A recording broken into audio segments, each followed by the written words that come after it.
I have joining me now Joy John. She is a global affairs analyst at Bellcrest Institute, Washington, D.C. Hopefully, this discussion will provide insight into the complexities of the international relations and conflict resolution as regards the issue of Russia and Ukraine. Now, good to have you this weekend, Joy. How do you think the meeting between Trump and Zelensky would impact the U.S.-Ukraine relations, particularly regarding military aid and support? Thanks for having me, Olajay. I see this meeting as a reset of some sort. Ukraine will still, rely on the U.S. for critical support, but the Trump administration at this point is signaling that the aid will come with clear terms and measurable outcomes that that they can work with. If both Trump and Zelensky align on objectives like defense capabilities, governance reassurance, and transparency, of course, I think that there is a window that the relationship could deepen further. But if the conditions begin to outweigh the trust, the partnership between both of them could shift from strategic cooperation to a more transactional exchange. Right. And I'm also thinking about the implication of this. Now, what are the implications, for Trump's reluctance to provide Tomahawk missiles have on Ukraine's defense strategy against Russia? You know that the President Putin over the call with Trump says it will be a dangerous one on the U.S.-Russia relationship. I would say it signals caution. It seems that the Trump administration is wary, if I could use that word, of deepening the conflict or triggering a wider confrontation between Ukraine and Russia. From my understanding, I don't see it as a withdrawal of support, as many are projecting. I think that Ukraine needs to go back to the drawing board and re-examine its defense strategy while coordinating with the allies in Europe that have given it its assurance. It's not a withdrawal of support outright. So how effective, though, how effective do you think Trump's approach to diplomacy with Putin will be in resolving the conflict in Ukraine? I think that engaging directly with Putin is bold. It's a bold step. And I think that it can also open up a unique diplomatic channel. But diplomacy alone will not deliver peace unless it is backed by credible enforcement and some coordinated allied pressure. Vladimir Putin still holds the battlefield initiative, and I would say very little reason to compromise without cost.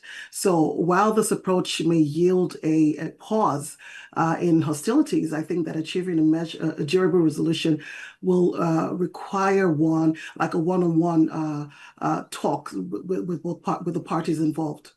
Now let's look forward to let's talk about the meeting that will be coming up in a few days, maybe. So what do you see? The upcoming meeting between Trump and Putin playing in the Ukraine conflict resolution process? Well, I would say the meeting will likely serve as a temperature check rather than a breakthrough or something out of the box. But for all we know, this may be some sort of a chess game for Vladimir Putin. Both leaders understand the symbolic weight of being seen together and what the public perceives of their friendship. But I think the real progress will depend on what comes afterwards, what follows after the meeting. If it opens channels for some sustained dialogue between, with allies, I think that it would also work to reduce tension. And on the other hand, if it sidelines Ukraine again, or Europe as it is, I think it also risks reinforcing divisions rather than healing them at this time. So I'm glad you brought in Europe into this conversation, because I was going to ask how might the outcome of this meeting affect Ukraine's relationships with other European countries and NATO allies? Europe will be watching closely. The allies there will be watching closely. Any sign that the Trump administration is softening its stance towards Russia could create some kind of uneasiness among member nations with NATO. Ukraine's allyship, if I would say, with Europe has grown over the years, and I would say considerably stronger out of necessity. But if the U.S. shifts its tone, I think the the European nation or allies, I would say, may feel pressured to take a more independent security role or take the initiative or head on with this crisis in support of Ukraine. So, what message do you think Trump's comments on Ukraine's potential territorial concessions send to Russia and the international community? You know that he's been talking about, ceding some territories. Mhm. I think those comments really, when you when you listen to them, they send mixed signals, Olujay. To Russia, it might sound like an opening, but Ukraine, it feels like a setback to its sovereignty. Ukraine is a sovereign nation. It stands on its own and it has all its entitlements. The danger here is that any public hint or a perception of concession can weaken morale and complicate future talks. Ukraine wants Trump to come in as a big brother who will be fair and not biased towards Russia. So at this point, I think that we'll have to watch how the talks unfold. But diplomacy requires flexibility. But the words that we use matter, especially when they can reshape the battlefield psychology and global perception. So it's very important that as Trump steps in, he does so fairly because the world is watching. He missed out the last Nobel Peace Prize award, and let's hope that his actions moving onwards will consider him for next year.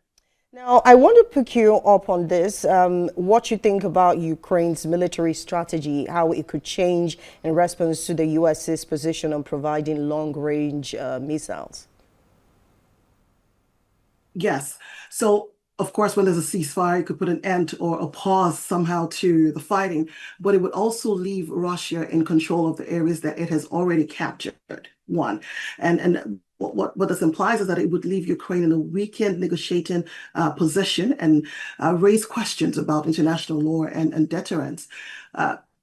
Peace, however it comes, it's built on corruption, would rarely last. But a roadmap for justice and restoration, I think that if that's put in place, an agreement would be fragile at best. Right. Thank you so much, Joy John, for joining us from Washington, D.C. She's a global affairs analyst. We had to touch on the Ukraine issue now.